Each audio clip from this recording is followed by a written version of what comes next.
Hiya there. So as always, here's our story recap for you this week. Now, if you remember, this week's story was all about the Centurion and his servant. Well, have a watch of Becky telling the story again, and stick around until the end where I'm going to have a couple of questions for you just to make you think a little bit more about the story. So here you go. Enjoy. So I've brought another story for you this morning from the Bible. And our story this morning starts with a man that might have looked a little bit like that. And he might have had a shield maybe, and a spear, or maybe a sword. Who can quietly put their hand up? What kind of job do you think this man might have done? Right in that back corner. A Roman, fantastic. Do you know what kind of job he would have done as well? Not sure? Nope. Okay. Yes. Fantastic. So he was a Roman. Fantastic. He was a Roman soldier, and he would have protected people. That would have been part of his job. And he wasn't just a soldier. In fact, this man was a centurion. Now, a centurion was someone that was in charge of 80 to maybe even 100 other soldiers. And you'd think, wouldn't you, that if he was in charge of other people, he might have been paid quite well, and he might have had a nice house and probably a family and lots of nice things. And you'd think if that was the case, he would be quite happy. But, well, at the start of our story this morning, he was feeling a little bit like this. Who can quietly put their hands up and tell me how he was feeling? Yes. Sad. He was feeling sad. And the reason he was feeling sad was because his favourite servant was ill. In fact, his favourite servant was so ill, they were dying. And the centurion had sent out for doctors and priests, anyone he could think of to heal his servant. But, well, no one could do anything, and his servant was dying. And so he was feeling very, very sad. But what he didn't know was there was a very important person in the next town. Now, if you look very carefully, you'll see that I'm going to paint some yellow letters with my black paintbrush. So we've got a J, an E, an S, a U, and an S. Who can quietly put their hand up and read that for me? Yes. Jesus. Fantastic. Jesus. Jesus was in the next town, and he was talking to people, and he was telling a story. In fact, the Bible tells us he was telling what was called a parable. And a parable was a story that Jesus told, that the story was quite important, but in fact, the meaning behind it was really, really important, and that's why Jesus was telling the people. But his story started with two men.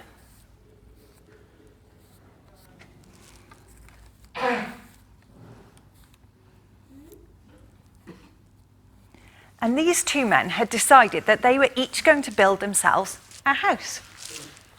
Now, the first man started to think about it and wonder and work out where he was going to build his house and that kind of thing.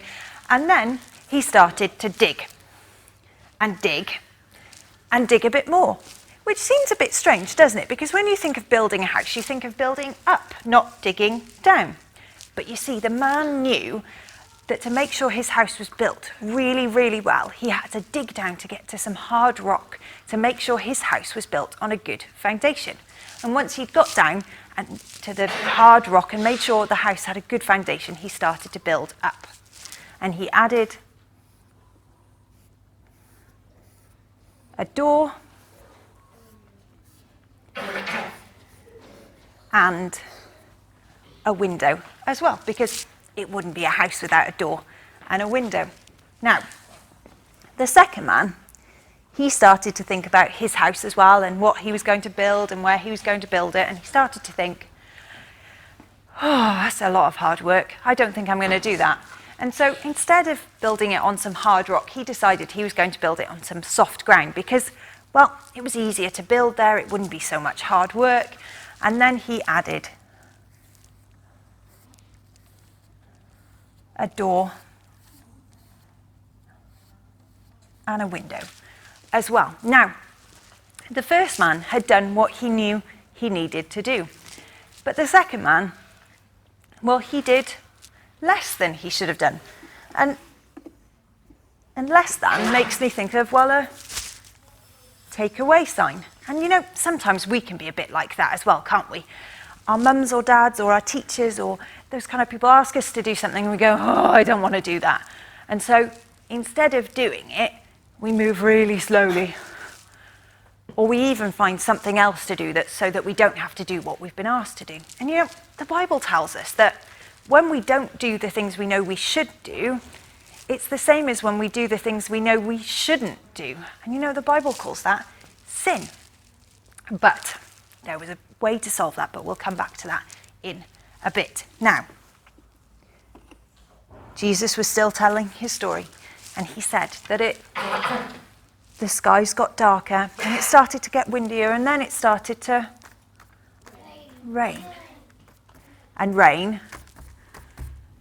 And rain a bit more, and a bit more, and a bit more.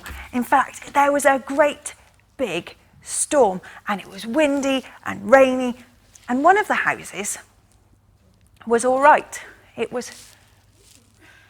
wasn't bothered. There wasn't anything that happened to the house. It was okay. But, well, the other house started to shake.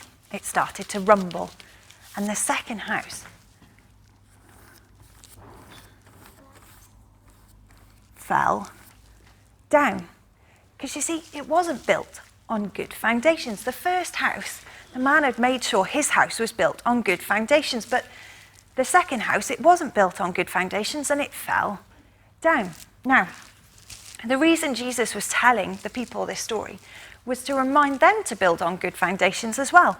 Not necessarily houses, but their lives. And it's really important for us as well to make sure that we build our lives on good foundations too. Now, Jesus had finished speaking to the people in the town that he was at, and so he and his helpers started to walk along the road to the next town. And the next town they went to was a place called Capernaum. And Capernaum was where the centurion lived. So, Jesus and his disciples started to walk along the road to Capernaum. And the centurion heard that Jesus was coming to the town, and he thought, oh, this is great. Jesus heals people. I know, I can ask him to come and heal my servant. Oh, this will be great, brilliant. So the centurion asked some people to take a message to Jesus for him. Now, these weren't just any people. These were the most important people in the town at the time. These people were called the Jewish elders, and they came along to speak to Jesus. Now, I know they don't look like people just yet, but if you look carefully, I'm going to give them some heads and some arms and some feet. And they look a little bit more like people. You might have to use your imagination just a little bit. But these people came up to Jesus and they said, Jesus, please, would you go to the centurion's house and heal his servant? He has been really good to us. He's really helped us. In fact, he even built our synagogue, which was their kind of church. And Jesus said, yes, that's fine. I'll come with you. I'll go and see the centurion's servant. So they started to walk along the road towards the centurion's house. But as they were going, they saw, well, some more people coming towards Jesus. And, well, these people were coming from the centurion's house as well. And this all seemed a bit strange, but these people came to speak to Jesus as well. And they said, Jesus, the centurion has sent another message. Okay. He has said that he has realized that he has done things that are wrong. And also he's realized that you are God.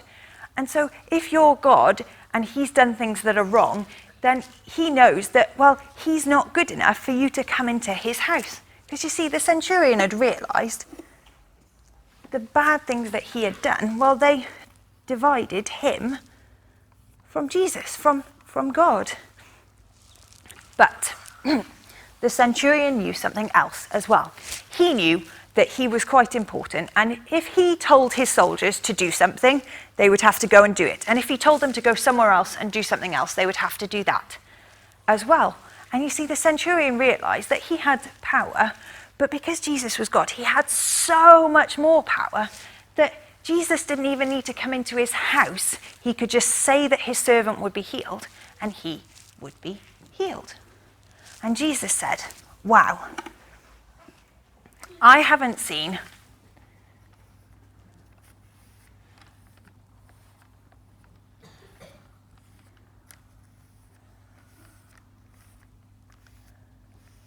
Can anyone quietly put their hand up and read that for me?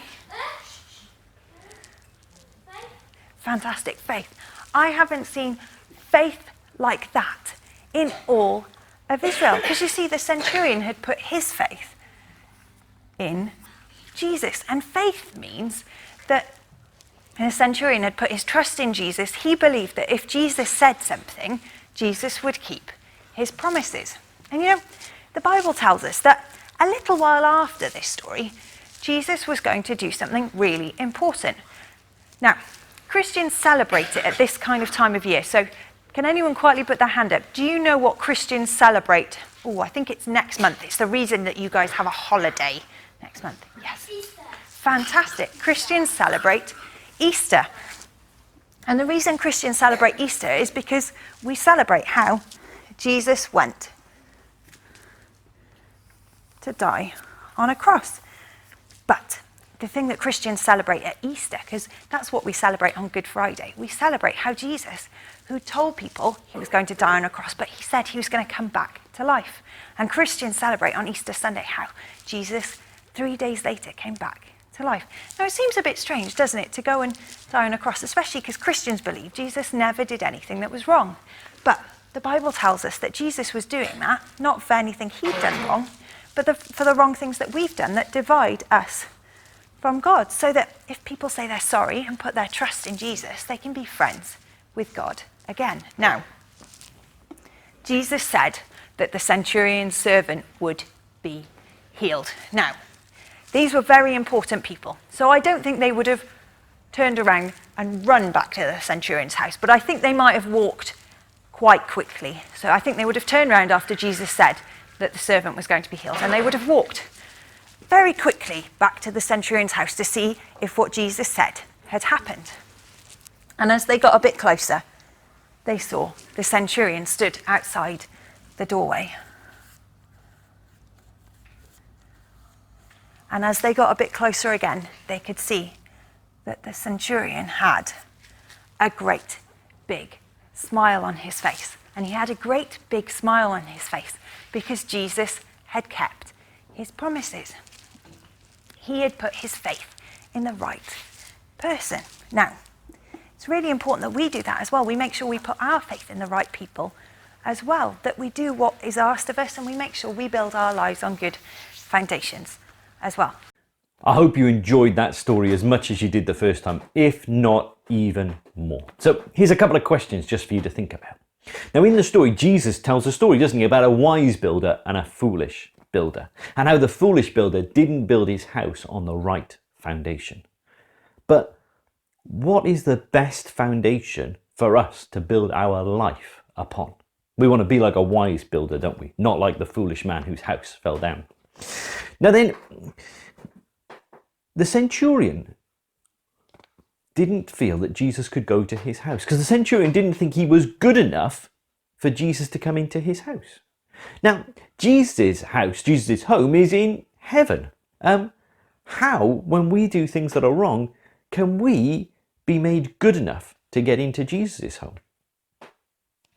And lastly, faith means to trust. And there are lots of things that we can put our faith in, but who is the only person we can put our faith in if one day we want to be in heaven forever? Some questions for you to think about. If you want to message us to let us know your answers, or just to find out a little bit more about what we think about those questions, then we would love to hear from you. But otherwise, we look forward to seeing you in Big Fish Kids Club this Thursday.